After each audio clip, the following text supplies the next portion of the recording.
The Vice President of Information will call the roll members. We have 32.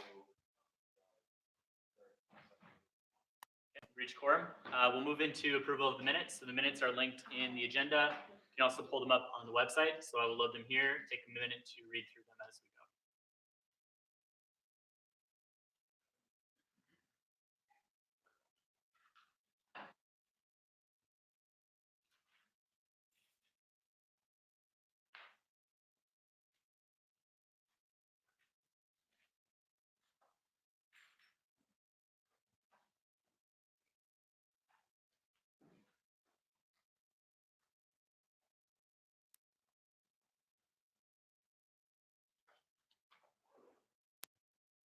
All right. Is there any additions or corrections to the minutes?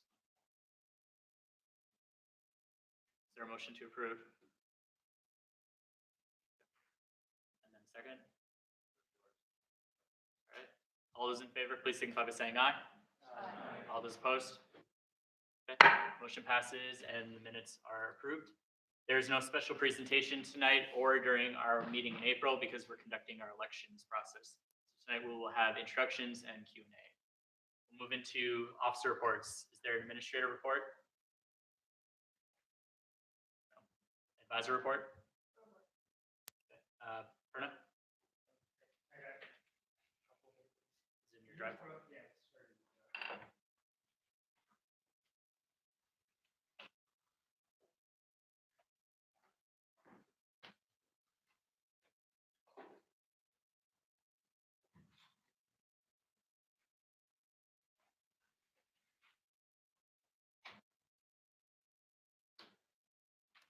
All right, real quick. So we talked about commencement last time, and we all sort of had a lot of questions about why certain decisions are happening. So I've gone through and dug up the numbers for why they want to sort of separate these things out. The reason is because out of 10,500 degrees that are awarded last spring, 7,500 of them were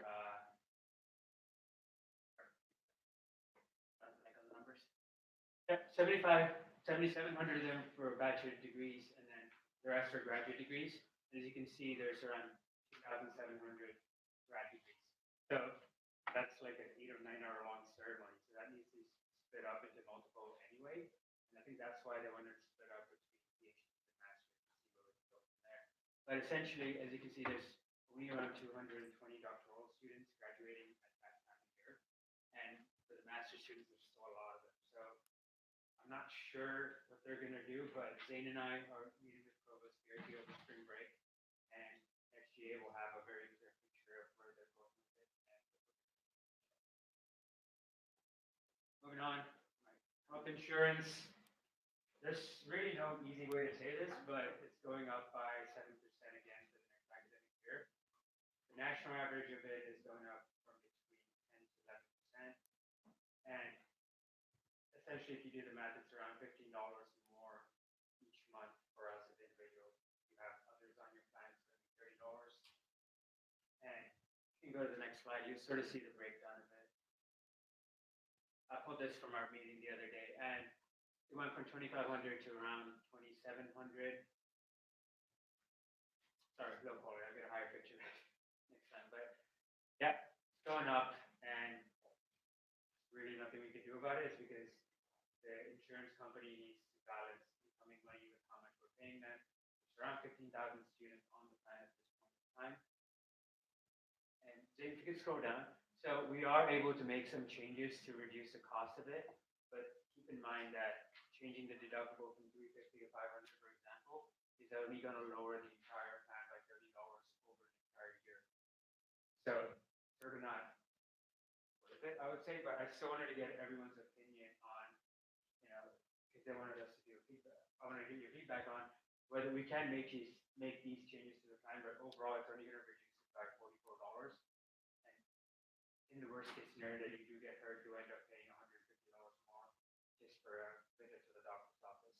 So quick informal show of hands, we'll do that once or twice in the next couple minutes. But how many of you would be in favor of having those different time options and by paying a little bit of a lower price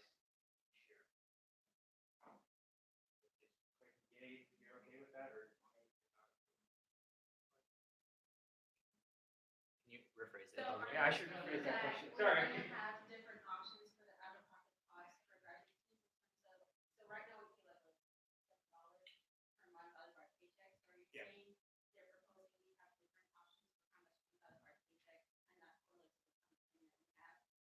Let me take a step back. So essentially, Zane, can you scroll back up real quick?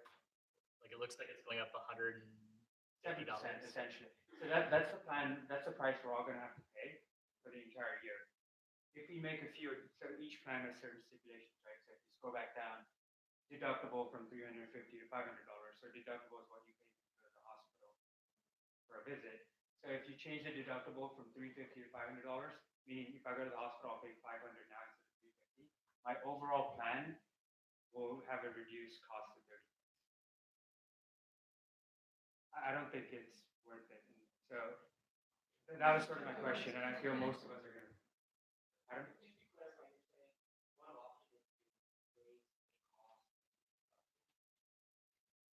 yeah, and then that would lower the price on the entire plan, but only by $30. Yeah, so I figured everyone was on the same page here. Now it's all right, it's $44 over.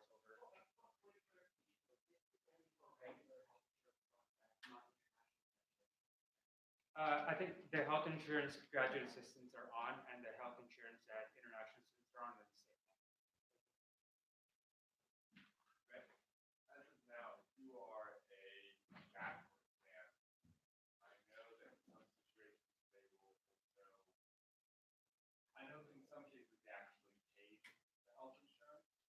And then this last year, I know for at least my department, it was a situation that a small portion of the health insurance was no longer being paid for by the department. How will that change? Is that where this would increase by like some amount of money? Yeah, so since it's increasing by 7%, we'll all be paying $15 more out of pocket if your assistantship doesn't cover the whole insurance cost. So it'll go from 37 to 52 for next year for each one. So that's what's going to come out of our pockets. So I guess, is there any support in this room for doing any of these options to reduce it from 17, the deductible or the copays? All right, move on.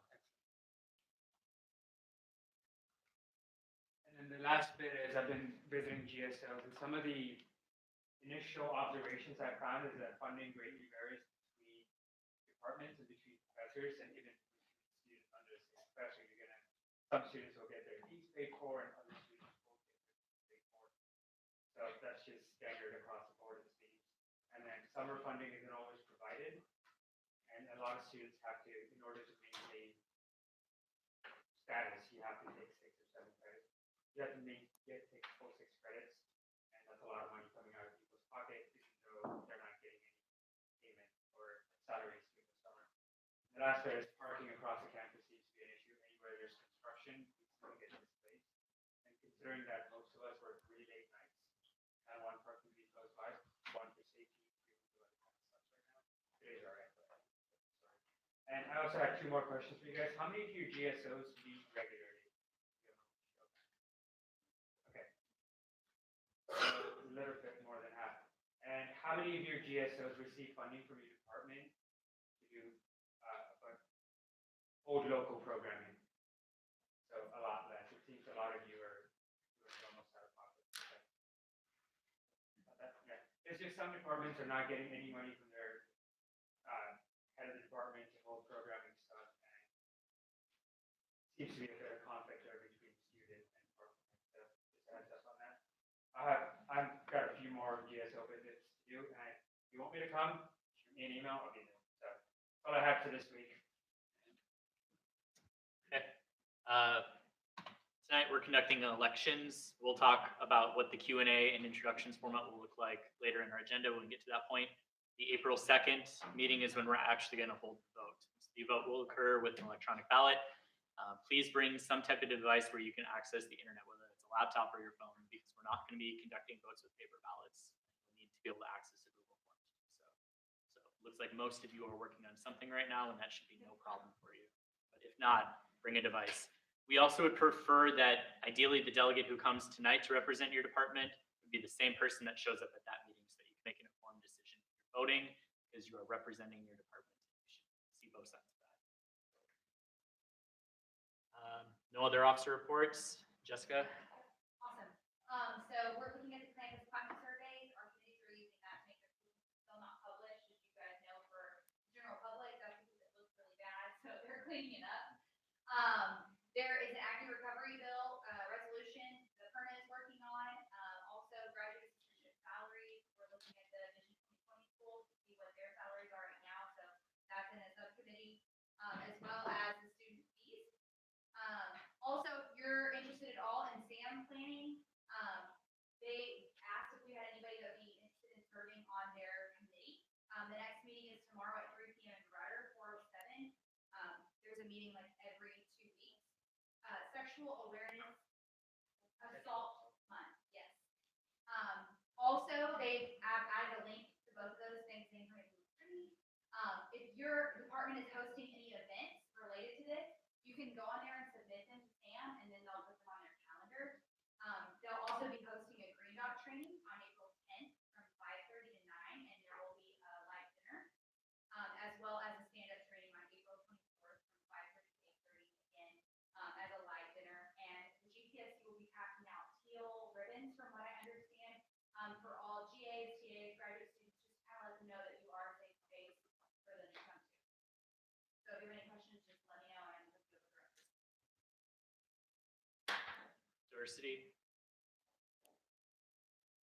We've got the interdisciplinary dinner coming up in April, so signups will be open after spring break.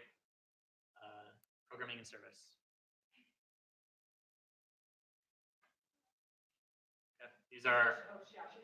Okay. These are upcoming events. Community of Scholars is a great program. If you've gone before, you probably enjoyed it a lot. We'd encourage you to check out the flyer. We talked about it a little bit at our last meeting, but there's a really great event on Tuesday night, the Dinner and Dialogue, where they talk about students who have overcome difficult issues in their graduate experience and have shown resiliency. And so it's a really neat activity, and it's a meal. So if you're looking for a way to see who our unsung heroes are and learn more about this, the Community of Scholars is a great event. So please check that out and sign up for that event. It usually fills pretty quickly. Just another quick comment. We have ice skating this coming Saturday. So first 50 people will get free tickets to come in. After that, it's going to be $7.50 for each person.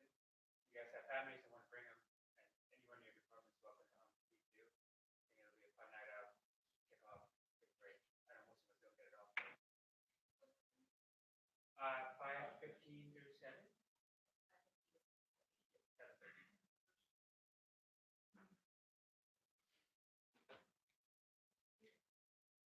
All right, awards. Great. Oh, yeah.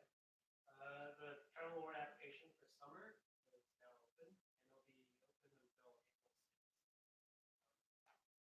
If anyone really has any questions on, or if anyone has abstracts or personal statements that they want comments on before submitting, feel free to send it over. If that's something that any applicant would want to do. So that's summer travel, like May through August, right? Yep. Student Research Week.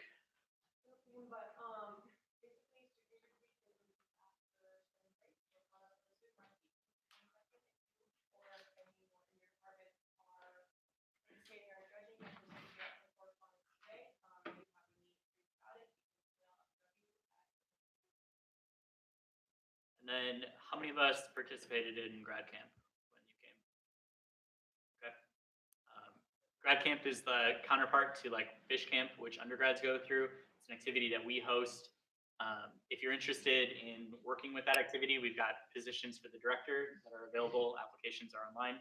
And then if you maybe don't want to be the one leading it, eventually we start taking people to help be like the facilitators for the small leaders.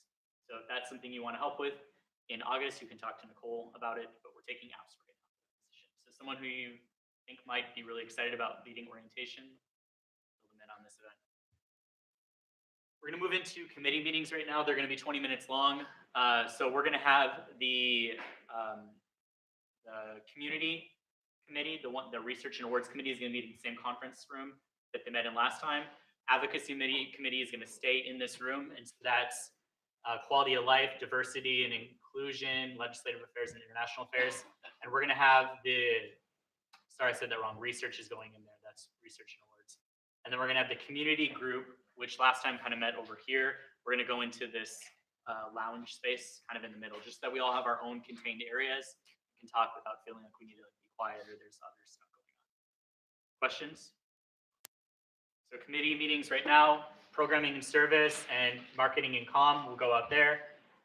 Awards and research will be in the conference room. The other areas will stay in this space, and we will return back in here at 6:10.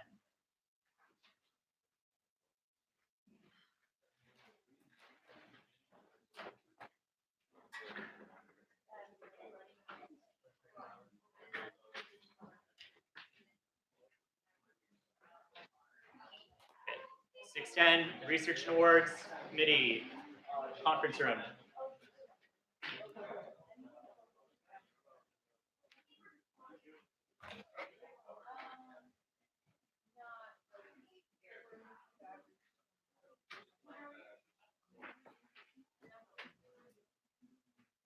You're done, all right. You know where you're going? Okay. What committee? We checked that. Okay. Eventually. Shanna's not here. I'm gonna help us.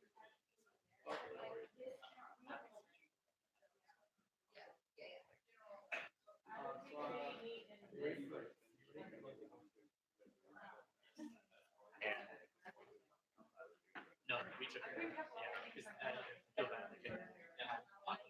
Resolution. On here. It's just correspondence. Like once it was drafted. I can talk about it.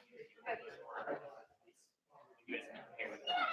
Oh, yeah, that makes me so excited. I'm sorry, that's great. That's totally. Anyway, thought I had, I was not sure whether there's.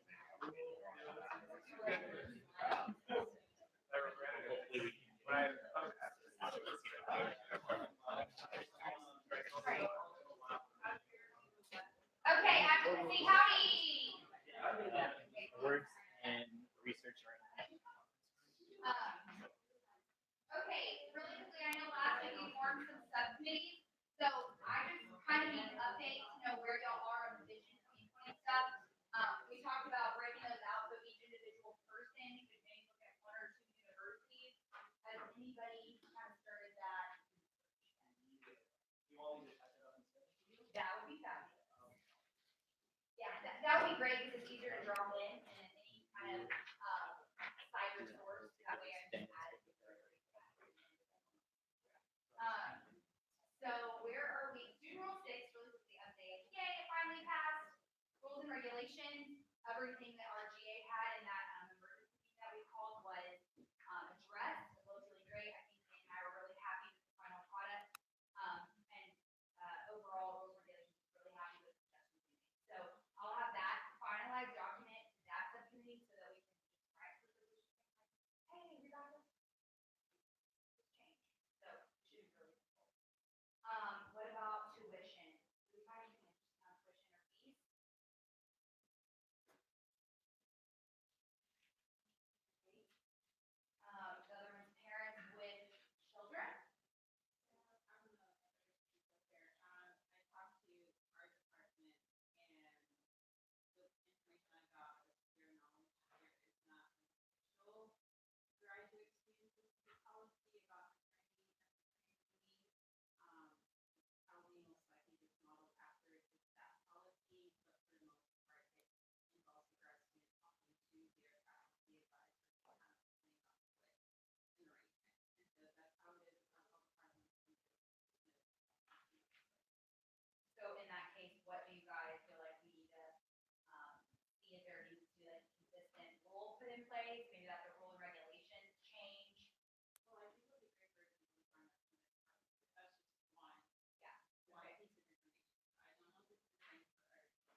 and then I have people working on fees and tuition, so if you're working on that separation.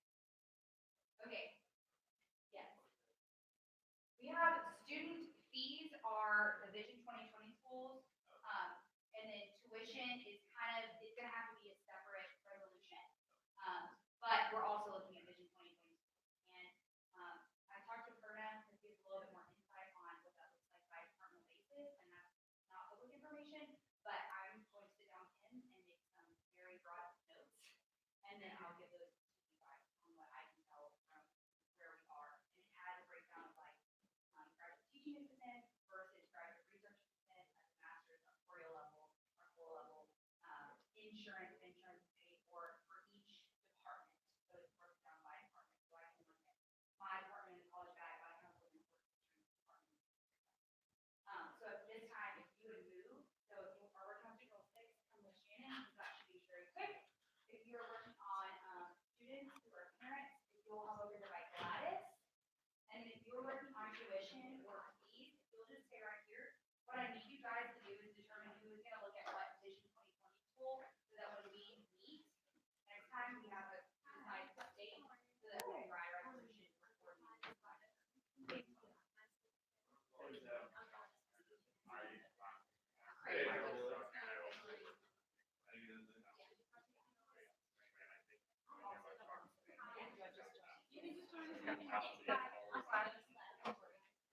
Okay, what I would like for you guys to do is. I only did one thing. That was to ask for Yeah. our department. And I still haven't done it. So, they Yeah, asked me for it. Yeah, it's not encouraging.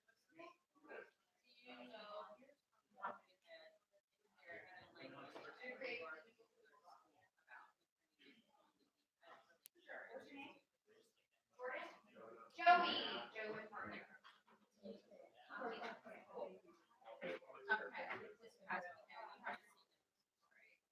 Then that means no. There is one more. Also, I don't know what the answer is to this, but we're not spoken to, gonna have to make it, but also said last year.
So you guys break up and figure out who's gonna look at what college and if there's what are you advisor, choose something more than research grade, and then one has to do this on a level of understanding. Like I can also draw a graph, some point we want that document. And I can access that in one policy.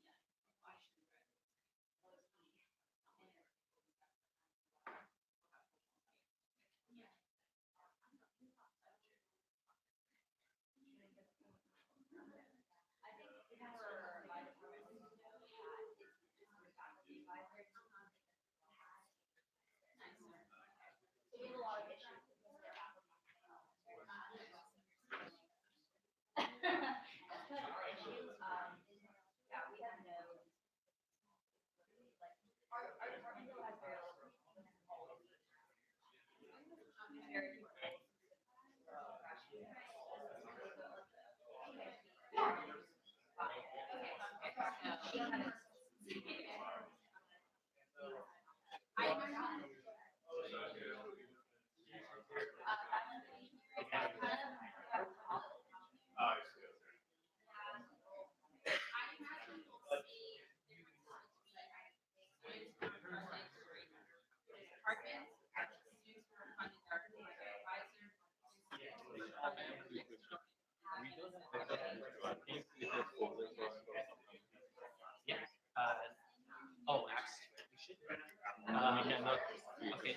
Yeah, just because we don't I don't know what to do. We usually don't give.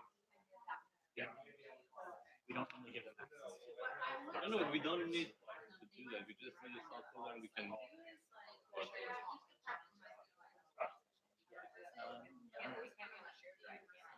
can. So we can put it in the general assembly folder. But then does it get confusing if there's this here and then they also have their other folder, or should we just be able? Is there any reason why we couldn't have access to these?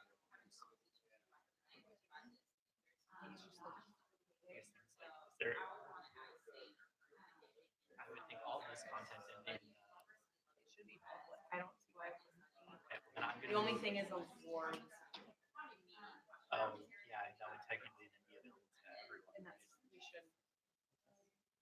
They're kind of being a shared folder. I'll make a folder right now and then we'll figure out what to do with it. And what's the sub-area? It's student fee. Oh, because it's a possible bill or resolution, right? They're also collecting a bunch of data we want to. Yeah.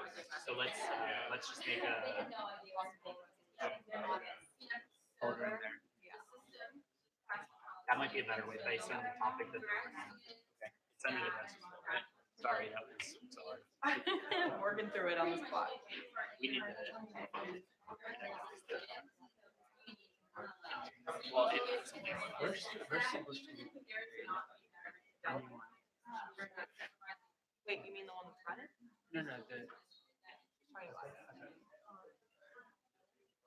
I don't want to.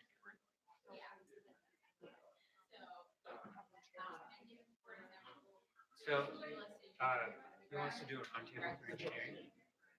I'm supposed to remain impartial, even though I'm an engineering student. So I'm just gonna have him share his thing. And let him have a question about it. It's better. I'm gonna sit on it and help guide him, but I can't get in the room and quite hear you going on. I just don't know. He doesn't. He where we can get asked questions. Yeah, So I so think you're right. I'll relay back what they're doing, but it needs to come from an engineering student. I can't get it there, because otherwise the other colleges won't be having it. Oh, true. I don't want that in juice. I didn't even think about juice. Huh? I still don't have access to Creative. Oh, really? So you can just view only? Yes, it's view. Oh. But you do put a folder. Can you give permission to that guy? He's the subcommittee chair Yeah. for that specific folder. I love technology. Because resolutions are all of that is. Really? What's edit? What is your? Oh, because that's view. But What's it's your? only in this folder? I can change it to edit. I just need you to tell me his. He's gonna have to chair it. The sub chair. Maybe that's what he's gonna get it for you. Hey, can you do me a favor and share? Yes. Yes, I just need to share Destiny's, resolution regarding student rule 7 with Shannon. It's, well, when we write a resolution supporting a rule change. It wouldn't matter. Well, I guess we could. We could totally. Because revamp faculty senate hasn't. it. Yeah, you're right. You're right. If not, I'll. Just that folder.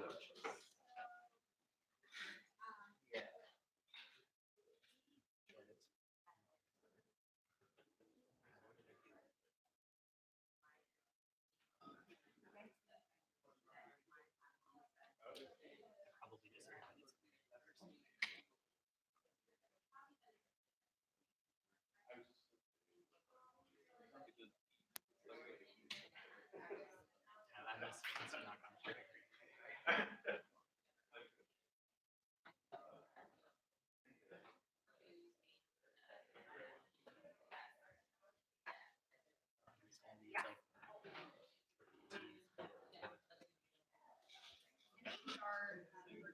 Sorry, we need to do this and have a plan, so I'm going to figure it out.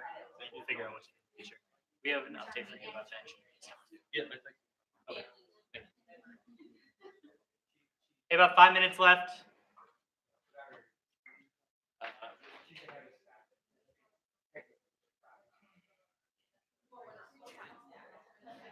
So,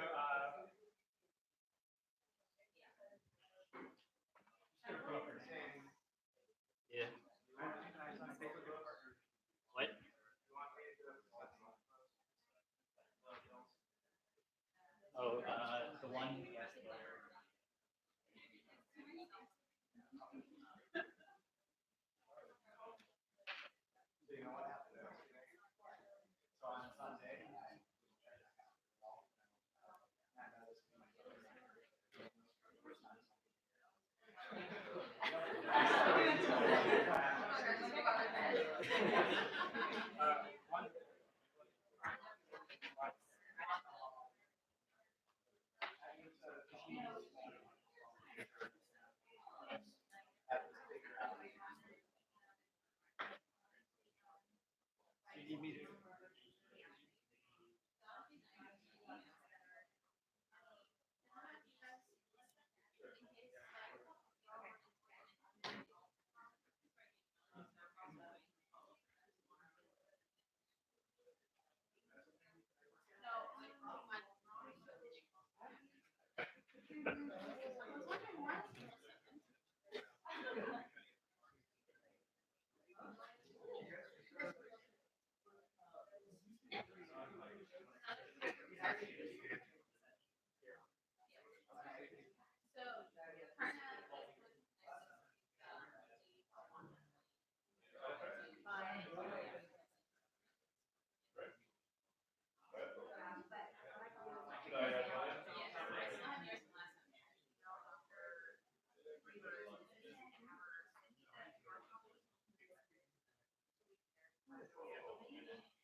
Like last semester.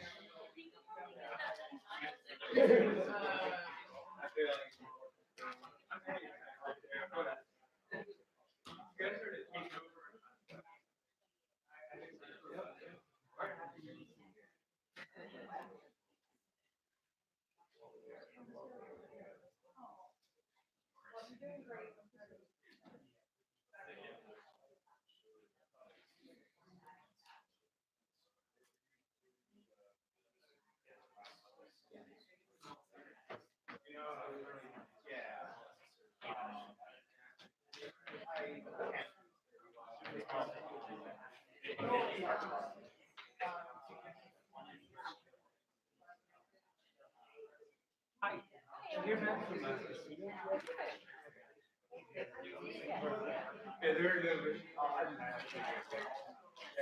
they were impressed by it. Yeah. Oh, that was a mess. Did you think it was 620? They're all like, "Oh, it's going to 620." Yeah. Well, I went back and I double checked the time, but I think I was looking at Monday and the latest time it was, like, oh. Thank you. Yeah. Yeah, no, it's just, we have too many grad students on this. All right,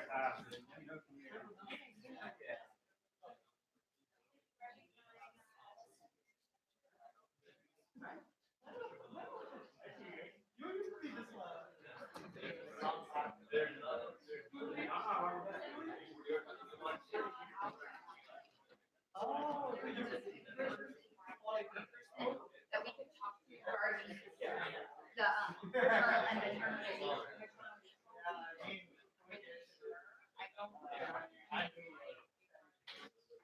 oh, I hear what's wrong with you. This is in front of you. Where do you carry it?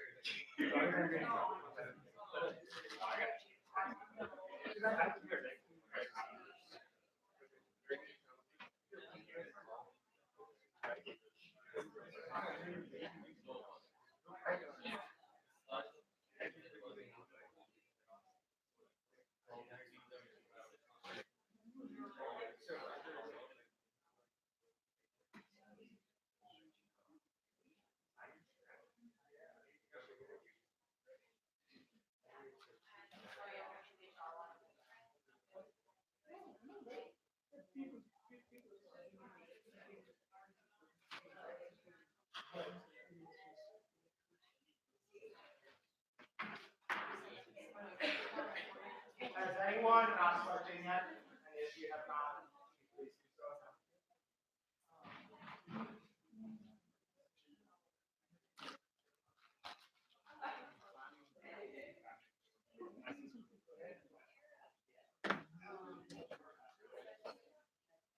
All right, we're gonna resume. Let's take our seats.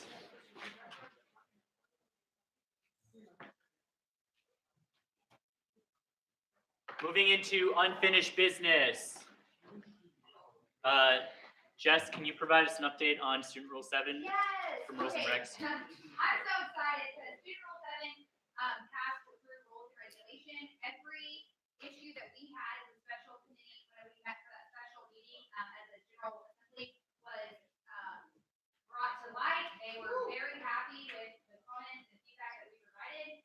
They made some great changes. I know one of the big things that we had talked about was a place in there where it kind of read as if students could go over the instructor's head straight to the knee, and that language was changed to read that the instructor may choose or not to accept, and to waive that decision to the knee. So it looks as if it's the instructor's choice to do that and not the student saying, hey, my instructor would waive my absence on this.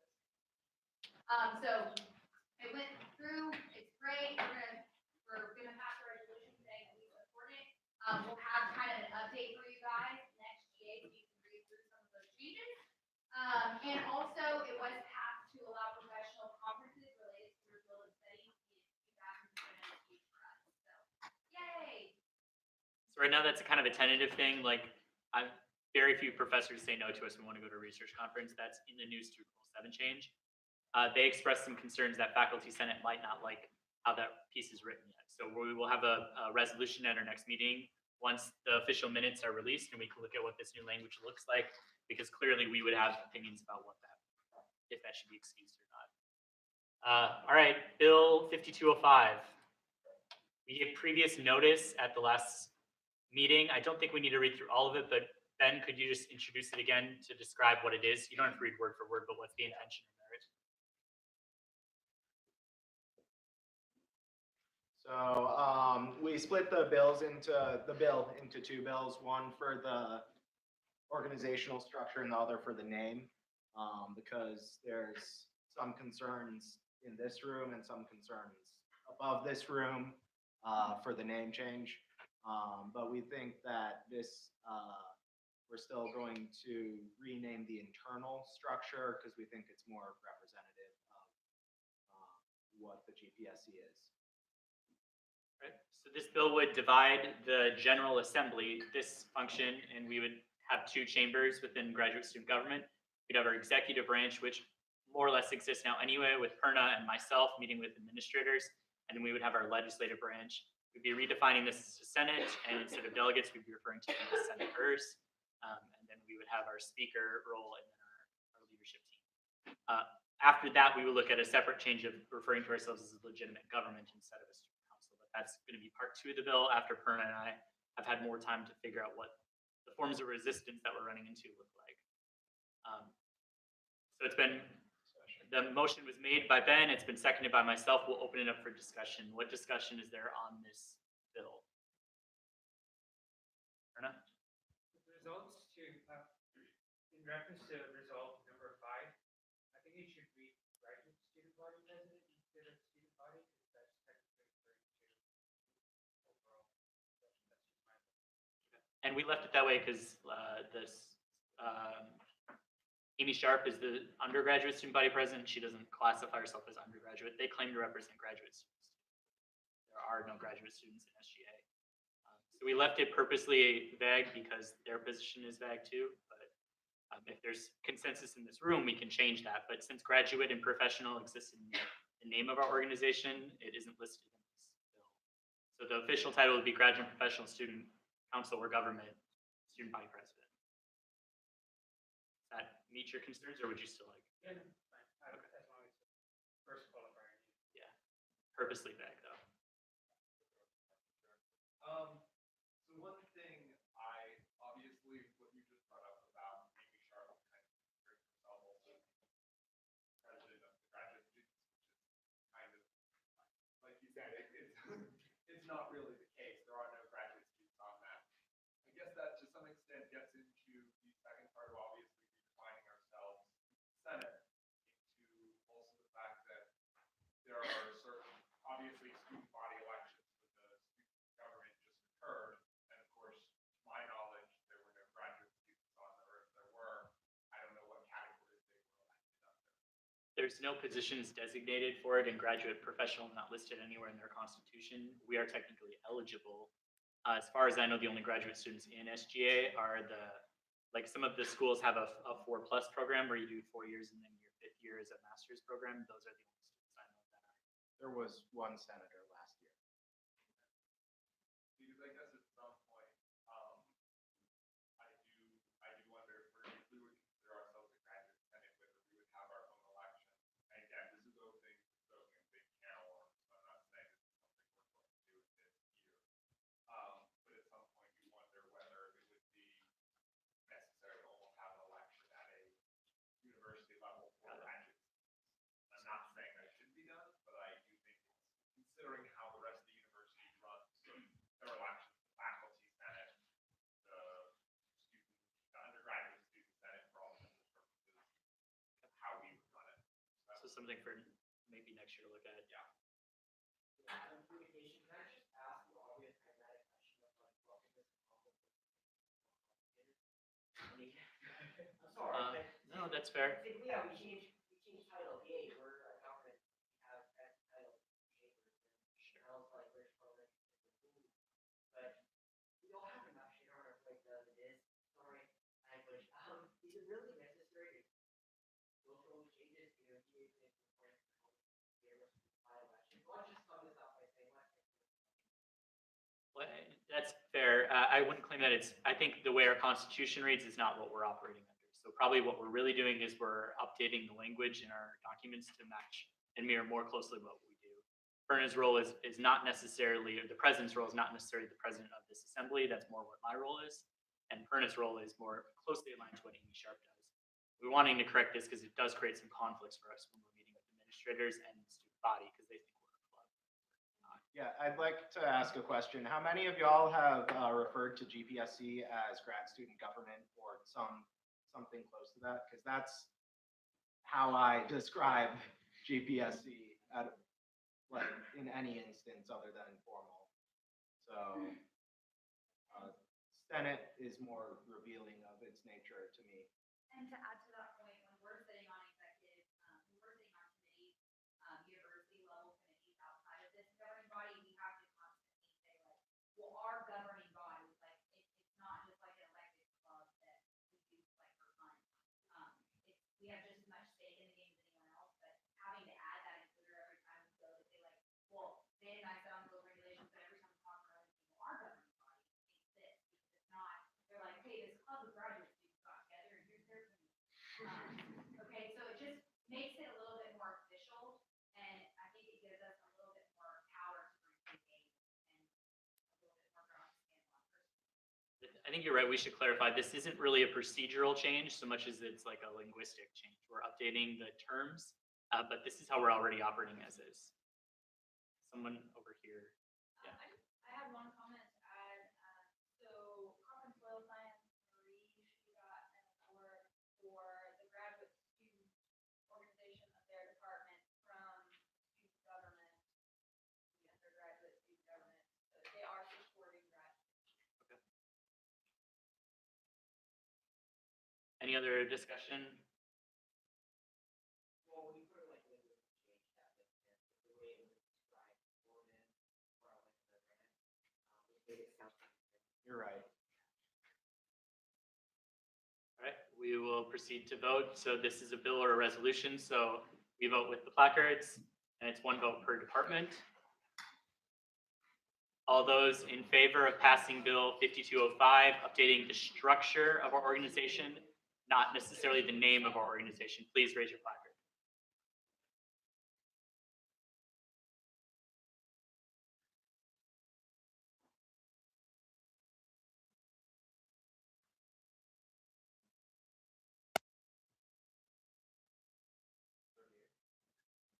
All those opposed, please raise your placard. And any absentee votes, or you're like choosing not to vote, abstentions. Okay. All right, bill passes 38-0. We'll update that language in our constitution. We will have a constitutional review that we're gonna bring forward with all of the changes. Once this group passes it or decides on it, it would move to a student body vote overall. We're gonna pause on this until we've had more conversations with the administration. All right, Bill 5207, advisee ad hoc committee. The author of this bill is Perna.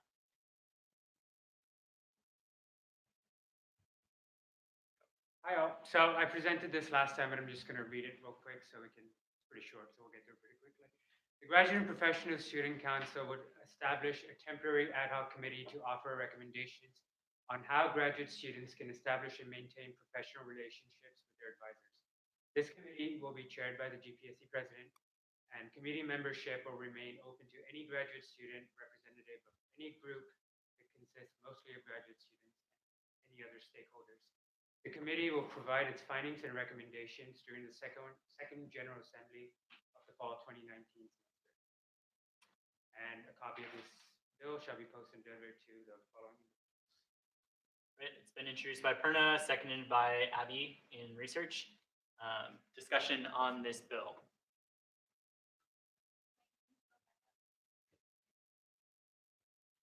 So the president has the ability to form an ad hoc committee, but it needs approval from the assembly in order for him to do so.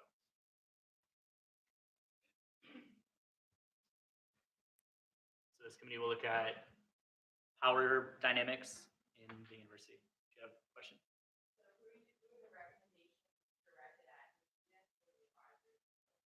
Purely the students at this point, because in the past we have had conversations where it tried to have faculty and students involved, but I think there's a lot more, when you get faculty involved, there's a lot more stakeholders and they want to see certain things happen.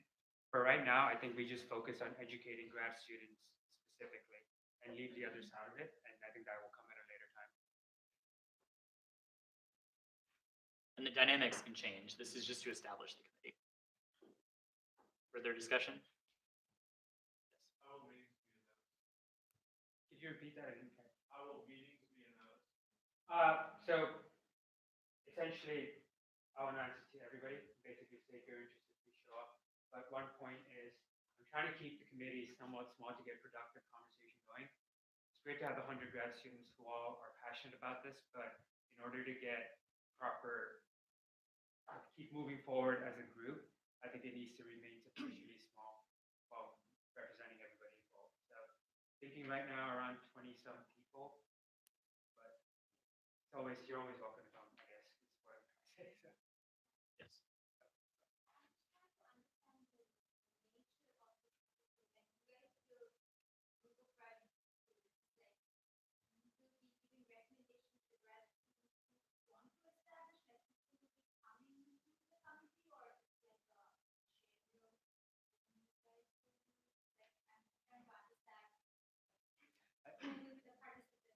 Right, the participants are pretty much any grad student that wants to be involved, and that's my goal there. It's open to everyone because I don't, closing it off, and that means we miss a population that might be experiencing something that other students are not experiencing.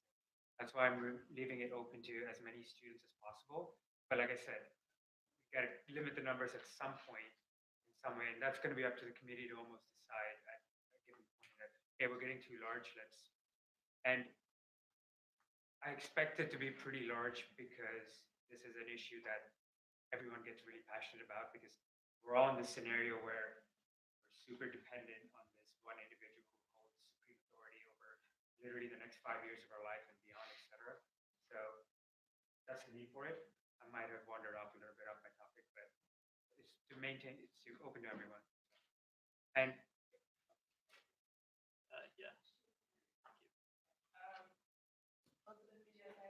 I guess could you define professional relationships and also maybe where this is coming from? So anyone gets confused. This has to deal with issues and complaints of, I mean, you gave an example of that, but also is there a lack of professional development in departments where this would also be addressed? Or is this more about the power dynamic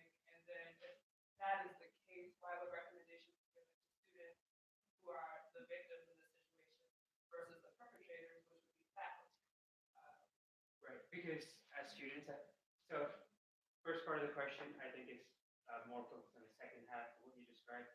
Mainly it's to focus on students specifically, and it's not so much to do with professional development, but the power dynamic itself. And the reason that I'm focusing specifically on students is in the past we have had faculty involved in this, and they say, oh, this is too contract-like, et cetera, and they don't want to deal with it. I think they won't approve of it, but I think it's better if we just focus on the students themselves and educate our own students to understand what is okay behavior and what is not. Because just to, for one group of students, for example, international students come in, and a lot of the time they don't know what the cultural and societal norms of America are. So they don't understand that they do have certain rights, and that being in a somewhat abusive relationship where there's no distinction between your personal and your work life, and that seems to get melded together, and international students think that's okay. And so that's sort of the place I'm coming from in terms of issues that I want to address. And leaving professors out of it for now is just a starting point. I think once we come up with the recommendation, if the recommendation is work with faculty senate or other or OGAPs to establish these relationships and train faculty as well in what's appropriate and what's not, I think that could be where it goes. And one final comment is my goal of this is not an enforcement type of deal. So I don't want people saying, hey, my advisor's abusing me, could you guys step in, and then we're not gonna go out and try and get them fired. It's more empower the student to go out and find resources or fight back and how to fight back. I guess I have two questions in response to that. Are there not already resources listed by the university in terms of what's inappropriate and not appropriate? And would that just be more about publicizing that information that is already readily available? And then two, if students are in this dynamic, how is it that they would actually be able to do these recommendations? If you are in a place in which you only have one professor or one advisor who controls the rest of your 5 years of your life, and your funding and all of that, you may be fully aware of how you can act and what you can do in order to have steps taken. But that still doesn't prevent retaliation among that professor and other issues associated with reporting or whistleblowing or anything like that.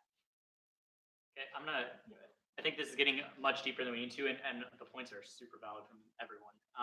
That's not really what right now, the intention is to establish a committee. This committee can decide its own merit. The topic is that we know this is a complex issue of power dynamics and abuse with advisor-advisee relationships. So we're requesting to establish this committee. They can define their own purposes, and I don't want to get us too deep into that. So we're not going to have any further discussion. I think we're just going to move into a vote. Should a committee exist that's examining power and abuse dynamics, and what's our purpose and our commitment to that topic at the university? So that we're going to establish as that. Should there be an ad hoc committee that's exploring this issue and what our responsibility is to it?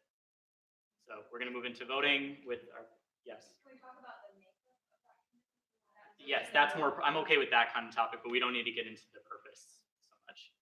I mean, is it just a group of graduate students kind of Start it off. gradually, I mean, you have something for current counseling services or like, what, I think, so you said 20 people, so you need to define what that 20 looks like. Yeah. How many master's students, how many doctoral students, how many professional students, how many, thesis, dissertation, how many non-thesis projects, like, you need to, like, decide, like, assistantship, non-assistantship, you need to, like, assign some parameters to what that is going to look like for representation. Right. The one issue I have with that is like, if I put it, I don't want to put a number on it. I said 20 because I feel like even then it's a really, Whatever that number Yeah. is, if we are looking at something that is assessing graduate student quality of life, whatever it is, across the university, we need to establish some parameters to frame what that, who is going to be representing that group, what do those students look like. So whatever the number is, you just need to have some parameters about people involved in that. in response to that, I really don't want to put a number. Let me take back the 20. I just want to keep it It's open. not a number, it's for the makeup of Okay, the group. fair enough. Yes. I think what she's trying to say is there going to be a small council within that group that is going to basically, lead the group. There has to be like some sort of leadership besides just the president. You have a good number of people. I say one representative is voted on from each college, represented here in the body. And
think when we start voting on individuals that represent an entire group of people, and I know it's the individual's job to be aware of it, but this is sort of a topic that's kept very private. People don't really speak up about until you really probe them or until they have an avenue that's safe enough to do so. I understand that we should place parameters on it. I understand where you guys are coming from, but I also really feel that it needs to be open to anyone who wants to be there because they need a forum to do so.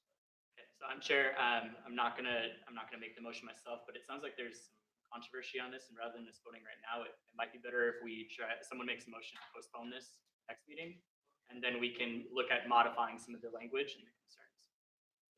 So I can't make the motion. But the next meeting. Is there a second?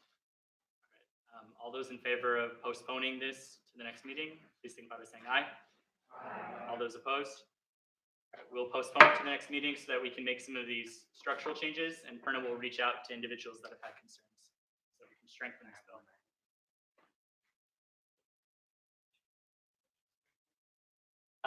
That was good. That's the kind of discussion we're looking for, but Yeah, probably not ready for it. We'll move into officer candidate introductions and question and answer right now. The format for this structure is going to be, we will take each office at a time. We'll ask them to come forward and stand in front of the table. They will provide a brief 1-minute introduction. What's your name? What degree are you pursuing? What's your department that you're in? Hometown or favorite kind of dog, whatever you choose to share. But real brief, 1 minute about who you are. And then we will have question and answers. There's going to be 2 questions asked from the executive team, which only included people who are not running. So that was myself, Chandler, and the advisor, Nicole. So I'll ask one, Nicole ask one, and then we'll open up to the audience. And so we'd encourage this to be a conversational piece because we want you to help vet these candidates to make sure that they're the right people. We want to clarify too, the list is a little bit shorter than it's maybe been in past years because we made the application a little bit more difficult and rigorous because these are not necessarily easy roles. And so we didn't want it to be like, sure, I'll do that, and I throw my name in the hat. So questions about the process?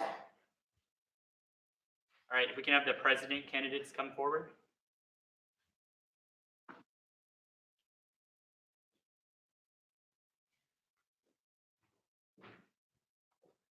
Also, if you all should have access to the agenda. In the agenda, you can view their applications.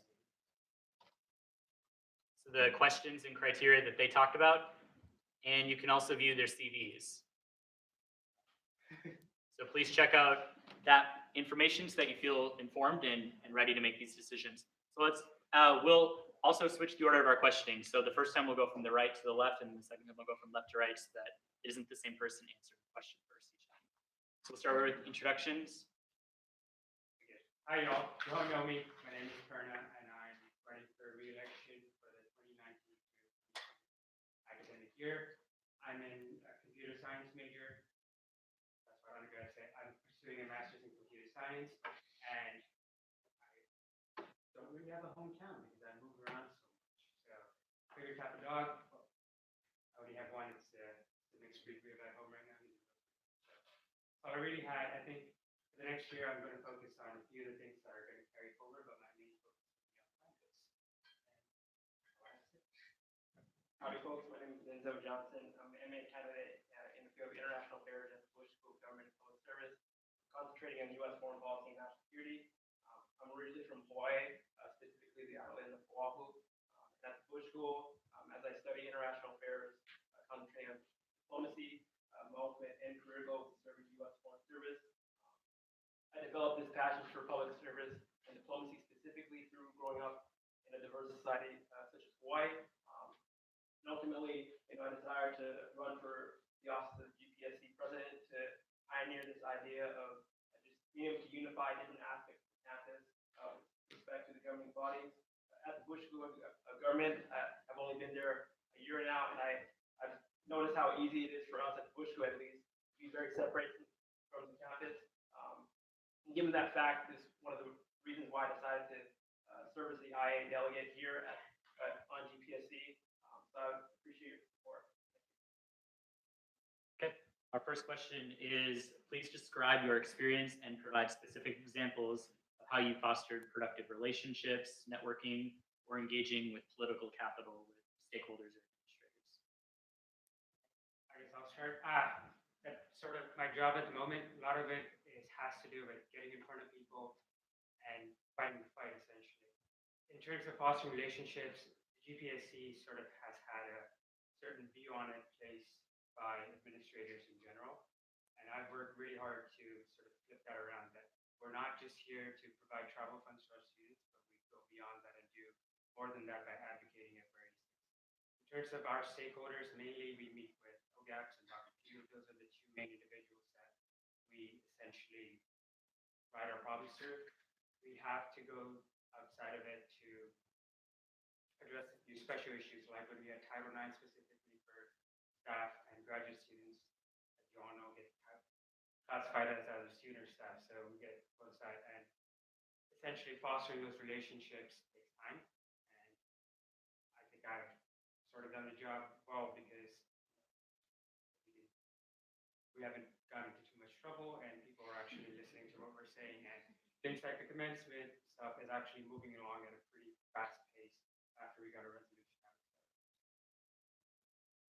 With respect to my experiences, most of my experiences throughout undergrad and even post-undergrad really had to deal with engaging with different stakeholders. Back home in Hawaii, I had the opportunity to work as a Hawaii State Legislator on 2 occasions. Along with that, I also had experience working as a congressional fellow with Senator Mays in Toronto and DC. This summer, I'm going to be interning at the U.S. Indo-Asia Pacific Command. In that capacity, my responsibilities will be ultimately to formulate different relationships with a variety of DoD entities and non-DoD entities within Hawaii. So given these different experiences that I have, I believe that those really prepare me to foster different relationships as working at the legislator, working at the U.S. Senate on Capitol Hill. This summer, working at the Indo-Asia Pacific Command, I believe that I'm going to be able to develop a lot of that experience that I've already had so far. I believe that can be very valuable if I'm privileged to serve as GPSC president. Second question is, how does graduate and professional government fit big picture Start with that. I believe that the idea of graduate professional organization is really key to the overall structure of the university. I think it's interesting at Texas A&M, the majority of our students here are undergraduates, so I think that oftentimes when we do talk about student government, it's really with respect to the undergraduate student body. And even though we do have substantial portion of us who are graduate students, MA candidates, and PhD candidates, I believe that sometimes our voice can be watched out by the large population. But I do think in the midst of administrative professionals considering different proposals for the university, I think the graduate student body and our voice as a whole through this avenues such as GPSC and the individual GSOs in our different departments are integral to the overall mission of the university at Texas A&M. So A&M prides itself on being a tier 1 research institution. As grad students, we're the ones conducting that research. PIs like to think they're the ones doing it, but we're the ones who get in the front line and actually get all the work done. So personal beef, something else. But at the end of the day, I think grad students are pivotal in advancing this university as a whole. We are much more diverse than the undergrads. 40% of us are international. Another 20% of us are completely out of state, whereas the undergrads actually look to us to advise them on how to do a lot of things. So in terms of how we fit into the mission of the university, A&M really does its things by comparing itself to its peer institutions. So we look at Vision 2020, Vision 2030. Those are the type of objectives that they're trying to get to, and I think we are a huge part of that, because some of it's like artificial intelligence is going to take over a lot of aspects of life. So grad students are the ones doing the research, and not in my department. So it's a lot of, we fit into it in terms of aligning ourselves with what they're doing, and we're a pivotal and vital part of keeping this institution a good research institution. Okay, we'll now open it up to take a couple questions from the assembly, and so I'm going to direct that at what things would you like to know from our candidates for president for leading next year? Yes. One will do both questions, both lines of the question. Yeah. So as I get elected for next year, what would be your major for this company? Okay, let's start with Finances. That's always been a big struggle. I think it tends to be the root of most of our mental stress. And it seems to be a huge issue because we're giving up 5 years of our lives to pursue a PhD or do research or pursue a degree here. And a lot of the time, one of the GSOs said it really well, we're paying to do research, paid for it, essentially. So I think finances need to be addressed in terms of fees and tuition, and especially for PhDs, I think it needs to be put together into a more cohesive package that lets you focus on your research and not so much worry about how am I going to make rent, how am I going to put food on the table, or do I have to pick and choose between insurance or having. So that's my one big answer, finances. For me, my ultimate focus, if I am elected, would be really focus on quality of student life for graduate students. I think that's a really important thing, and I think it's really aligned with my leadership philosophy in that I really believe in this concept of decentralized command. So given that, even if I were elected as GPSC president, I would really look forward to engaging with the different communities here and different people that we meet out within Texas A&M University to meet the needs of different graduate students here at Texas A&M. And ultimately, I think that's an all-encompassing thing. Really bolstering the quality of life for graduate students here is really key. As I mentioned previously, just the idea of being sometimes watered out by the undergraduate majority within this university. I really look forward to doing that, engaging with different stakeholders, and even engaging with some of the individual GSOs here at Texas A&M. Not only the one that I'm serving on now at the Bush School, but also all your folks at GSOs. Further questions? In your view, what are the three biggest problems facing Society or like graduate students? as a whole? Big picture. Okay, Denzel will start. I think for me, one of the three biggest problems right now is the lack of understanding different perspectives, the lack of education, and ultimately just inadequate leadership. And I picked those three aspects as my key defining issues within society today because I learned it a lot as I'm studying international affairs at the Bush School, and even coming from Hawaii, just being able to grow up in a diverse environment and meet different people out of here who haven't had those same experiences. I think having a lack of those type of experiences, a lack of that education, can really put a veil on different people. And I think that's ultimately what one of the root causes of some of these different issues. At least for me, as I study foreign policy, international affairs, that's a lot of the root issues that's causing a variety of international disputes within the global arena today. Three biggest issues, I would say access to healthcare was a big one. Lack of understanding each other.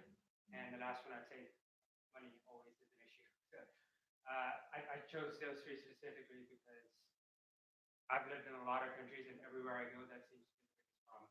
You come to the US, you can't get any proper healthcare without paying an arm and a leg. You go to India, it's the same scenario. There's very few countries in the world who are actually taking care of their citizens properly. The next bit is lack of understanding each other, and that's purely because I think we do a very good job of advocating for diversity, but we sort of stop at almost a cultural level. We don't really think about diversity as thought, and that's always been a big struggle for me because I grew up with kids from 100 different countries because I was at a national school, and for me, it's very easy to see things from other people's perspective. But when I first came to the States, I didn't understand how people could sort of be stuck in this Republican versus Democratic mindset. They lead their entire lives based on that path. And for me, that's a huge struggle. That's the second question. And I'm going to stop there, I think. So it's just. Okay, we'll do one more question. So both of you list May 2020 as your anticipated graduation date. Do you foresee the impetus to graduate on time is going to have a big effect on your ability as president? And also vice versa, do you think that it's realistic to graduate in May with your president?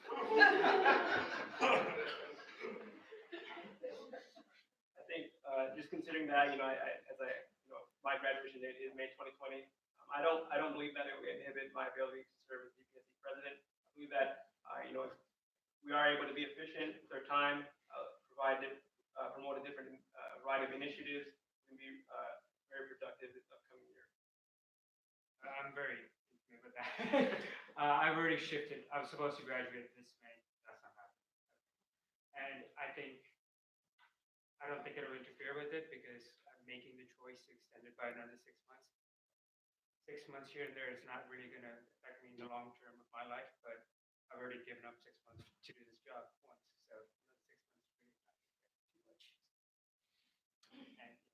Right. Those are our candidates for president. All of our candidates will be available after the meeting. If you have more questions, we'll put emails in there and you can find them in Howdy. So thank you to our candidates for president.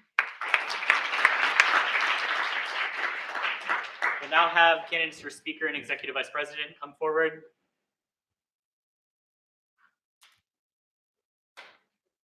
So 4 candidates. Denzel, are you? Yeah. Our 4th candidate here. Well, then that makes this pretty easy. Not here, going once, twice. Right.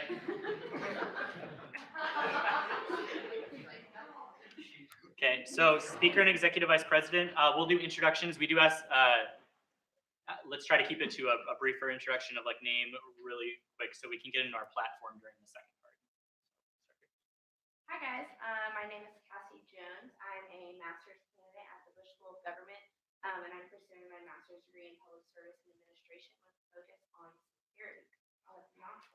And I am originally from Orlando, Florida. I did my undergrad at a small private school in Georgia and college. Howdy everyone, I am Shannon Norris. I'm a second-year PhD student in agricultural communications with a focus in homeland security. I'm originally from a small town in the southwestern part of New Mexico. I grew up on a cattle ranch. We were about an hour and a half away from the chili pepper capital of the world, which is like the Mex in your Tex-Mex that you guys enjoy. I went to New Mexico State for my undergrad, studied agricultural education and animal science. Went to Oklahoma State for a master's in communications, worked in student affairs for a while back at New Mexico State, and now I just am in the proposal level of my PhD program, hoping to graduate in May of 2020 and possibly work with some contract work, working with the Department of Defense and how we prepare soldiers to do agricultural assessment in conflict areas. Hi folks, my name is Denzel. As I mentioned, I'm studying international affairs at Bush School.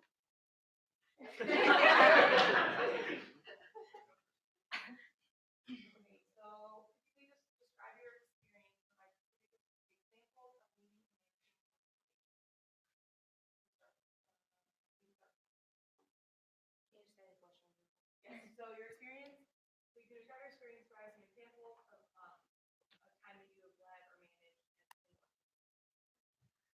So like I said, I went to a small private school in the mountains of Georgia, and I was actually the student government president when I was there, and it was actually a paid position on campus, so it was really unique as the students elected us, but we were actually paid to do that position that students assigned us to.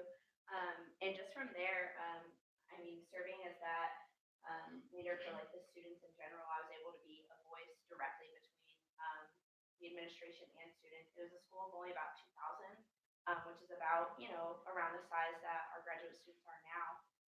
And the cool thing about coming from a small school is you're directly talking to the president of the school or the VP or the provost, and you're able to kind of have like those connections. So really it just gave me, it was a good experience to not only be a voice for students, but also to turn around and be able to talk to students in a professional way. So had an opportunity to serve in a few different organizations kind of on the regional, state, and national levels. One of the most, I think, that would be the most relevant for this position was serving as a national FFA officer whenever I was in my undergraduate degree. So if you're unfamiliar with what FFA is, it's a student-led organization focused in agriculture. Currently, there's just over 600,000 students across the United States and part of our territory. And so part of serving on that team was being able to represent the student voice as one of 6 members that kind of travel around the United States in those different territory parts. So representing the student voice for agricultural education, the agricultural industry, which if you're unfamiliar with that, is our food and fiber industry. So if you enjoy to eat, you like wearing clothes, which thanks for that, you enjoy clean water and appreciate a structure over your head, you're influenced by the agricultural industry. So by the agricultural industry and then by agricultural education, which is where that organization is at. So through that experience, I think that it's really valuable that we talk about the voice of the majority, which I think is relevant here in GPSC, right? So making sure that the will of the majority is met without compensating or taking away from the rights of the minority. And that experience, I think, really gave a really strong foundation in ways that we can do that kind of on a national scale. And then making that come to life here at Texas A&M is also super relevant. We have one of the largest student graduates and professional student bodies across the country, close to 14,000 students. And it's really important that in GPSC, what we do is we get to represent the student voices. And I think that's a key role of this part here is being able to understand ways that we can do that and ways that we can empower our delegates and our members to feel like they have a voice as well. In terms of leading an organization, one of the key significant things I did during my undergrad was serve as a youth learning orientation leader. I graduated from the University of Hawaii at Manoa, and in that capacity as a youth learning orientation leader, we were tasked with basically preparing new freshmen, new graduate students, potential students coming into the university through providing a variety of different resources, campus tours, leading different workshops, answering different questions, and really giving them just an overall introduction to the campus, what it's like to study at the University of Hawaii, what it's like to live in Hawaii, and a variety of other key questions they ask. In that capacity, I think I really appreciate just the idea of being able to be an ambassador for the university, represent, as a senior representing the university and leading these students to success. We were, fostering a climate of positivity, of comfortability as NSO leaders at the University of Hawaii. Okay, our next question is, this organization operates with parliamentary procedure. That's the I move to piece. Most of us are maybe familiar with like court where I object, that kind of stuff. Parliamentary procedure. Please describe for us your experience with this process, either facilitating or managing it, or as a participant in your understanding. In terms of my experience, right now I'm a student grad school representative at the Bush School Student Government Association. So that's really the main source of engagement I've had with parliamentary procedure throughout my educational experience. So there's different levels of parliamentary procedure. There are different types of that. Fun fact, if you're a history buff, Robert's rules, like where the majority of what we use here, the piece that's in the United States that we use the most, Henry Robert, actually, whenever he was developing Robert's rules, came as a handbook. He was an engineer in the United States Army at the time, and he was tasked with maintaining a committee at his local church in the 1876 timeframe. And the committee was so disruptive that he had to find a way to maintain order. So Robert's rules came about from an Army engineer that was working with the church, which is really interesting. I have some pretty solid experience with that. I'm always excited to learn more about it. But some of the most, I guess, relevant experiences, whenever I was working in student affairs in New Mexico State, had a chance to serve as a student body advisor for our student body leadership team that we had within our College of Agriculture. And part of that role was making sure that all of the officers understood and parliamentary procedure to the level that they could run a meeting, and also to the point where they understood that. And so in order to teach, we must understand ourselves. And so being able to do that successfully was a really big win for that. I'm excited to see that come to life here. Okay, so this is kind of nerdy, but I've actually read Robert's rules, only because in my past job as SJ president, I was actually quizzed by the student body on parliamentary procedure. It was like one of my goals that I had to do. And actually, I told Nicole about this when I interviewed with her, but there's actually like a cheat sheet that is actually, it makes it really easy to understand. additionally, I was part of Model UN for my 4 years in undergrad.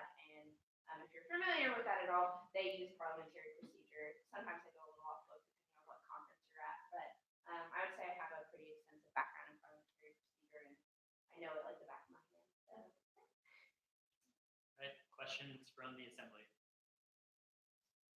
So, how long have you guys been a part of GPSC? Do you have, like, you know, do you feel like you could easily step up to the role that's necessary for the job? Making sure people gain work, making sure everything is focused and staying on task. The question will start with Lisa. I just joined this past semester. I was selected back in last semester for the Bush Group SGA, so I decided to join this semester the GPSC.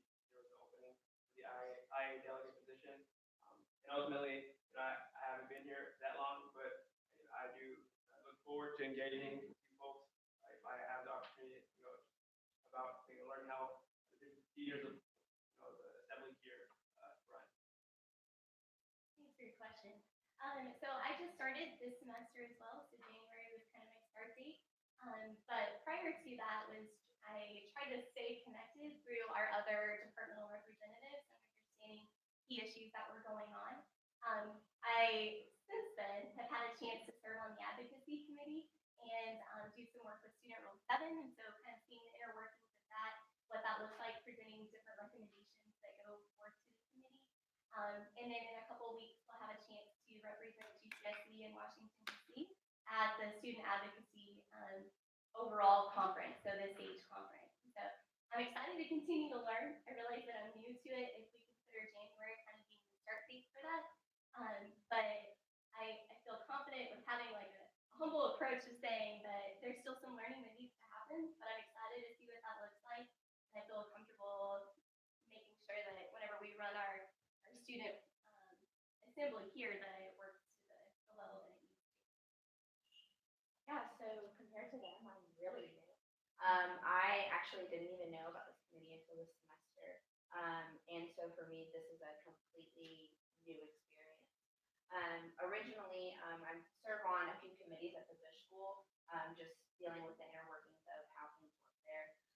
And then this got brought up, and I was like, oh, I don't know what that is. So then Google, and then eventually, which you can just type it in and put TAMU at the end and come up. And then also I have a friend that is on this committee, and basically someone tagged me in something on Facebook. I was like, hey, I really think that you'd be interested in this. And I was like, well, that's funny because I was already planning on applying. So I honestly, when I heard about this committee and like the council and everything that you guys do from internal to external committee, it really reminded me of the experience I had in my undergraduate. And I don't know, it sounds nerdy, but I really love student government, and I love being involved, and I love people, and I think I classify myself as a people person. So to me, just being able to be a voice for graduate students and coming to a new place, like for me, I'm out of state, it just kind of serves as like this is important. Further questions? Yes, someone else? Yeah. Okay, so Jess, we'll start. Okay. A lot of your role, you're going to serve on a lot of external committees, bank serves on a lot of committees, and anytime Perna is not able to serve, he has to kind of step into that role. So in serving in this role, what does that look like for you in terms of commitment, as well as how are you going to make sure that you identify with the General Assembly?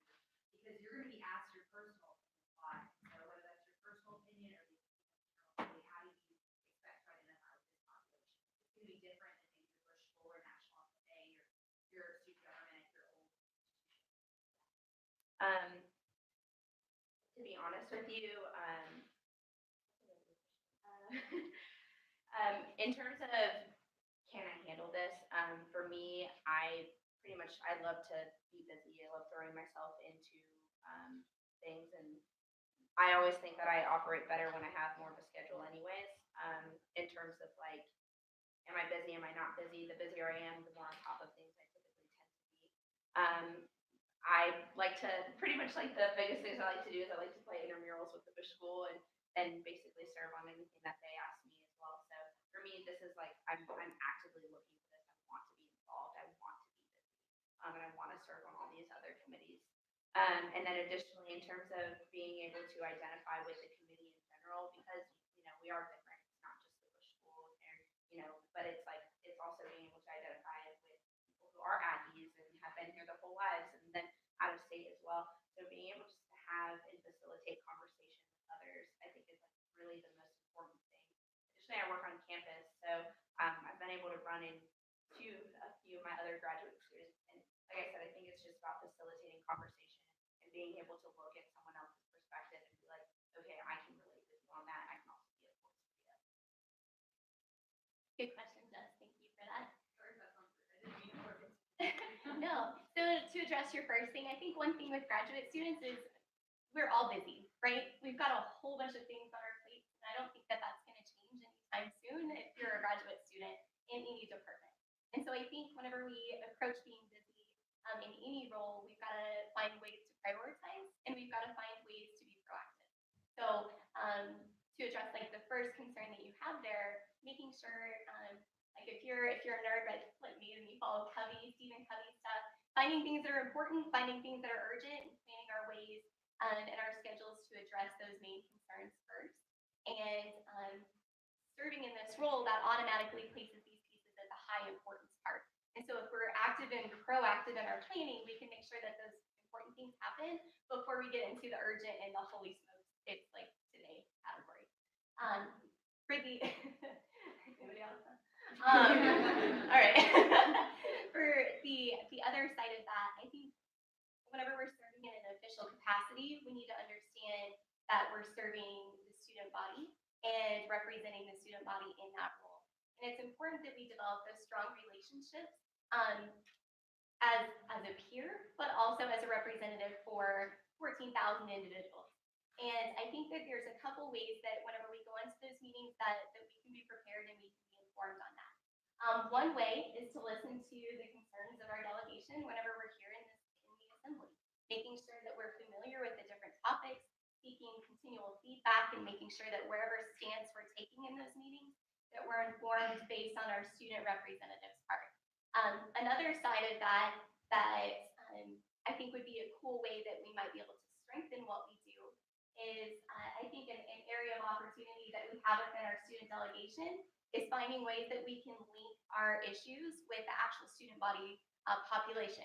Because I don't know if you guys are anything like me, but whenever we get out of these meetings, it's like, man, there's a whole lot of things that I need to ask my departmental representatives, but as soon as we leave the doors, it's like, I go to my next paper, right? Versus making sure that we ask our student body in our department what their opinions are in there.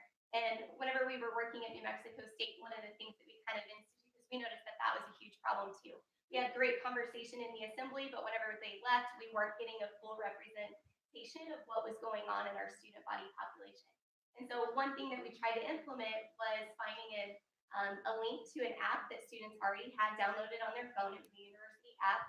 And I think one thing that we might be able to do here is link it possibly to a community page with eCampus, if we keep that platform, where students that are graduate and professional student level, potentially one time out of the month, we can have the different issues presented before those students, where they could go through, they could say like real briefly, here are my thoughts, here are my concerns, and list that in there. So we're getting an overall perspective, or at least attempting to, and we might be able to find ways to incentivize students to do that. So like one suggestion would be the Safe to Save that, where if you turn that on while you're driving, you get points for local businesses.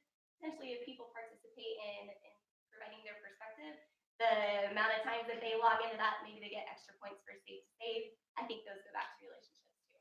It was a really long answer to come back to the part of whenever we get into those conversations, we need to make sure that we're representing the student body. And I think we have some opportunities to strengthen the way that we do that.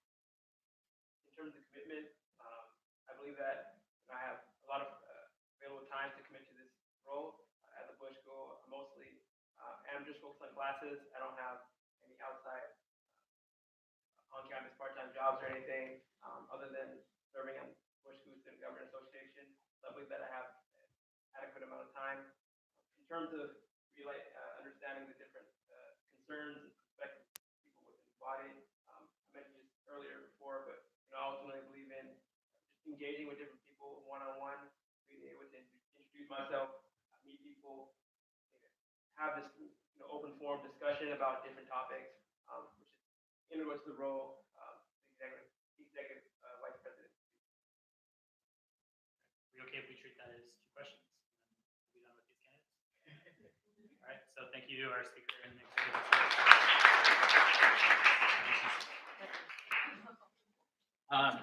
So our candidates for Vice President of University Affairs is Cassie and Shannon as well. We will skip introductions since we just had that.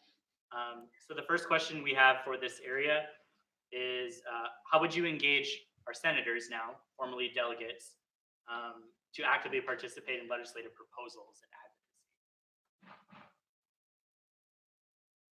Cassie can start. Okay. Sorry. Okay. How would you engage our senators in the proposals, resolutions, and then advocating on behalf of the student body? One, I think it's important to recognize that, not to for example, we're here, and I know that the meeting tonight is 2 hours long, but from what I understand, it's not typically that long, usually. But I think it's important to recognize that you can meet for a little bit, but then there is a certain extent to dragging out a meeting and just kind of going in circles on things. So I think it's important to have concise meetings and to incentivize you guys to really participate, especially when you come here. I mean, you guys are grad students, so it is important for you guys to realize everything that this committee is doing is affecting you and your peers. So I feel like if that's not motivation enough, food could be possibly, and just things like that, especially when it comes to advocacy. The only thing I can really do in terms of that is just really talk with you and get you interested in something along those lines. You have to be passionate about a topic in order to really want to advocate for it, or showing you why it's important to begin with. So really, that's all. Right. I think there's a couple ways that we can do that. One thing that I want to caution and make sure that we set as a preference is, as senators and delegates, we don't have a lot of extra time, right? And so whenever we find ways to be engaged, I think we can capitalize on the time that we already have set aside in ways to do that. And so as delegates and senators, potentially if our name changes, I think that one way to capitalize kind of engagement, empowerment could be through our committee structure. And so I didn't have a chance to join starting in August, and so I'm not too sure what that onboarding process looked like at the beginning of the year. But one way that we might be able to do that is we've got our advocacy, research, and community kind of overarching committees. And so I think whenever we start at the first meeting, whenever we get started in August, is finding ways that people feel connected and feel empowered within those committee structures. And then from that part of that, making sure that those agendas are set ahead of time for those committees where we say, here are big issues under the community type committee, where the different delegates can have kind of a more personal interaction with the different issues at hand. I think another way of doing increasing engagement is finding ways that we reach out to our constituents, right? The people that we represent within our department. So if we can improve the access to those people, I think it would make our jobs a lot easier, but it would also make sure that the student voice is represented on a larger scale whenever we get to our Second question is very similar to the speaker questions, and since they both answered it there, we're just going to open it up to recycling. So what questions would you have for our candidates for Vice President of University Affairs? Questions related to the committee process, have a little breakout that we do. So there's been changes in the committees. I was looking at the committee structure.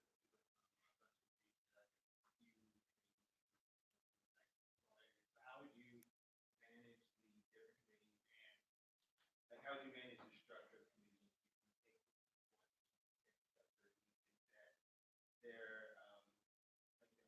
How would you want to look at that in the future? Okay. Good question. So I think that currently the new structure that we have is the advocacy, research, and community side of strengthen those different pieces because within each one of those, we have really strong topics that are our subcommittees that they increase the conversation and they involve a lot of different pieces because our student body is so diverse. Right, we want to make sure that we represent our entire student population within those committees, which is difficult with just 3 overarching themes. And so I think one way that we can strengthen that starting in the August semester is if that's the structure that we're starting with, if we keep it consistent and we train our committee chairs and our subcommittee chairs under that structure, I think they'll feel more confident in knowing how to approach those meetings and ways and expectations to get that started. And so I think one of those conversations could happen within the leadership team ahead of time of saying, what is our overall goal for our advocacy committee this year? What are some overall goals that we have for research and for community? And then through that, empower those committee chairs to find whoever those subcommittee kind of leads are for each one of those different pieces to get it started. So in short, I think clearer context whenever we start this semester and then maintaining consistency will keep those committees strong all the way through the end of the semester. Yeah, in terms, and for me personally, I'm big on communication, and just looking at the way that, like I have not sat on any of the committees in here so far, but for me, communication is key. As long as you're communicating from the beginning to the very end, you know, even in that last stretch, you know, if there's someone who's about to graduate or anything like that, you know, it's 110% from everybody at all times. But being able to communicate what is going on, what are we supposed to be doing, and how can we accomplish that, I think is like the way to start with committees. So being able to identify those 3 questions at the start and then moving on from there. I really think that in terms of committees, sometimes being simple is kind of the best way to go, but also moving forward with complex ideas. Being able to email everyone in your committee and say, hey, these are all the things we talked about today. This is what so-and-so is going to do to move us forward for next week is also a key to like keeping committees moving forward and up to date and to make sure that things are actually being done. So really just focusing on communication and like I said, identifying why are we doing this, how are we going to do it, and when are we going to do it. Further questions? As VPUA, you're sort of responsible for making sure that we have representation in every committee. There are 50 or so of them. So how would you keep track and ensure that the individuals that are supposed to be listed actually are there? How would you incentivize them to keep going? Yeah, in terms of identifying like people who should sit on the committee, I'm a big fan of Excel, and you know, color coding. I color code my agenda, so and I cross things off. I get joy out of crossing things off my agenda. Take it out. Okay, anyways. But I think honestly, in terms of that, being able to create an Excel spreadsheet that basically just has everyone that's on it, and also being able to identify people who, like you can say, do you have time to sit on this committee? Is this something you're willing to dedicate your time and your effort forward? And if not, do you want someone else to sit on it with you, or you kind of rotate? Because I do know that people here can rotate with other people. So I think it's like just important to identify like, okay, do we have people who are committed to this moving forward? Do they want to do this? And if not, how can I keep the communication going between those people? I think it's also important to identify. What was the second part of your question? Incentivize it for sorry, I was just thinking that was the second question. Yeah, no, it's okay. And in terms of like incentivizing, like I said, you wouldn't necessarily want someone on the committee that isn't passionate about the problem that's there to begin with. So I mean, really, it's just being able to start from the beginning and identifying, you know, okay, is this something that we can get, you know, someone to sit on? It's not going to be something that's rotated. And if they really just don't want to sit on it, just being like, hey, what can I do to make this process easier? Just like I said, starting with communication from the very beginning and being like, how can I get you to come to this and how can I get you to That's a great question, Verna. I think that it can be addressed in 3 ways. We've got to find the right people, we've got to empower the right people, and we've got to make sure that the communication is clear for ways that they can report what they know. And so finding the right people have a heart of service. That's one of our core elements here at A&N. And so if people feel that that's an area that they want to serve in, then maybe that could be a way that they feel plugged into GPSC. And then empowering those individuals. So finding and making sure that they have the resources that allow them to be successful in those committees. A lot of times people get burnout on committees because they don't feel either that they're contributing or that they have the successful resources to allow them to make a difference in that. So making sure that we're doing our job to give them access to all the resources that they need to sit on that committee and represent our student body. And then the third part of that is kind of that level of accountability, saying, hey, if you're writing your name down to serve as this committee member or this committee chair, having those reports back to the GPSC. And if we get stuck in situations where people can't or are unwilling to serve on those spots, just having clear communication and finding another individual that's willing to do that. Great. Thank you to our candidates for VPUA. Okay, we've got 12 minutes left, and I'm committed to getting us out of here in time. Remember, this is a 2-hour meeting, so we should not be leaving early. VPI, we have 2 candidates, Emma and Ben. Emma here?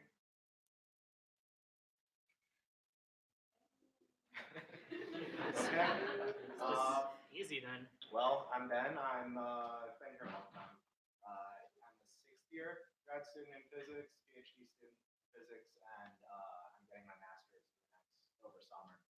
Then continuing my PhD for a couple more years. And I've been in GPSC for a long time.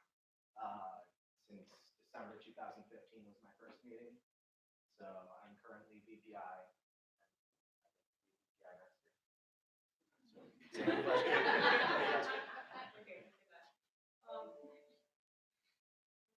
Sorry.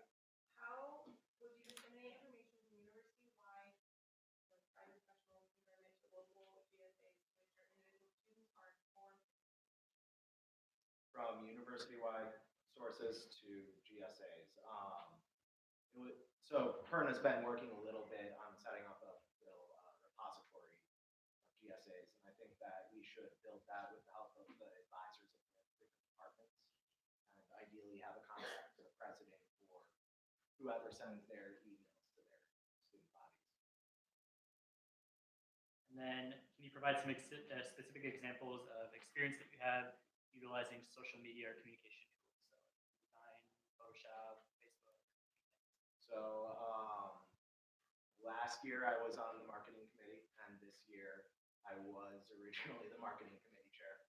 So I've managed the GPSC Facebook account a little bit for a few months, basically, and I set out all the events for this year. I've played around with Photoshop personally and did a little bit with for marketing last year. I helped with the pop-up banner that we have used a couple times.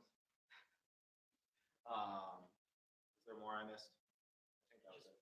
Yeah. All right, we'll open it up to questions from the assembly related to information or communications.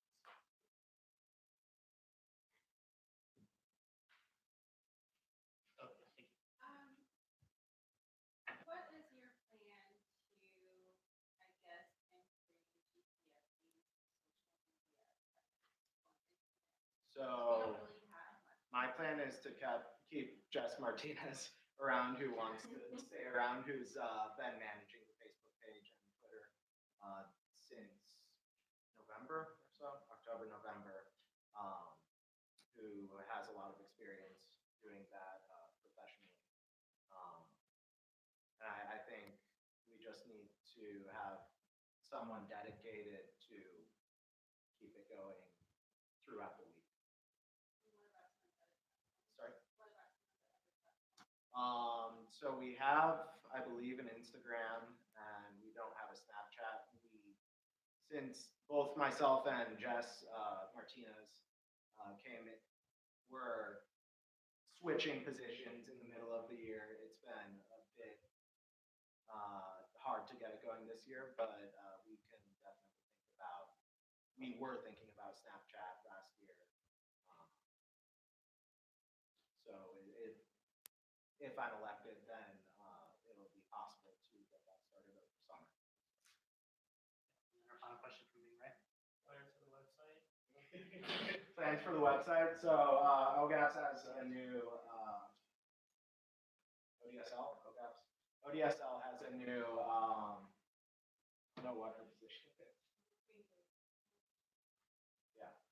So again, I started VPI late into the year, in the middle of last semester, and I'm hoping to work on it myself over summer more this year than I have been able to during the year, but also having external help now will be helpful. All right, thank you to our candidate for VPI. And our VP Finance candidate will come forward, introduce herself. Hi, I'm Danielle Bevan. I'm currently the VP Finance, and I'm running for it again. I'm currently in my third year of my PhD. I'm in teaching, learning, and culture with an emphasis in math education, and I'm hoping to be a PhD candidate by the end of this semester, and then hopefully walk the stage in August 2020. So if I'm not, then I'll probably quit. But I'll just cry a lot. But yeah. And I want to also make sure that we get to the conference. So in that spirit, we'll move through the questions real quick. How would you prioritize and make difficult choices managing an organization that's faced with limited fiscal resources? Yeah, so kind of what I did when I took over, because I originally was information and then kind of took it over in the middle of the year. So I would actually reach out to the committee chairs and the officers and just kind of see like what are the ideas that the officers currently have, or like what they're wanting to do with the year, and then kind of just like see similar, compare it to this year's budget. And that's kind of what I did when I was making this year's budget. Is I looked at last year's budget and kind of saw, okay, what was the average spending on different activities? Did we go over budget somewhere? Where can we save? And then I also, but it also allowed the new officers for this year to have a say in how that budget is made. And so far, we've stayed within budget, and people have been able to still do the activities that they are interested in. So I just kind of look at the history and then also get input from, I wouldn't do it all on my own. There are specific examples of experience or a time where you utilized accounting software. Yeah, I use Excel just because that's what I'm the most familiar with, and just putting in the different formulas to kind of help me calculate what the amount that we maybe have in like a specific area, and then I'll deduct it from. It kind of just does it all for me, but that's really the most that I have.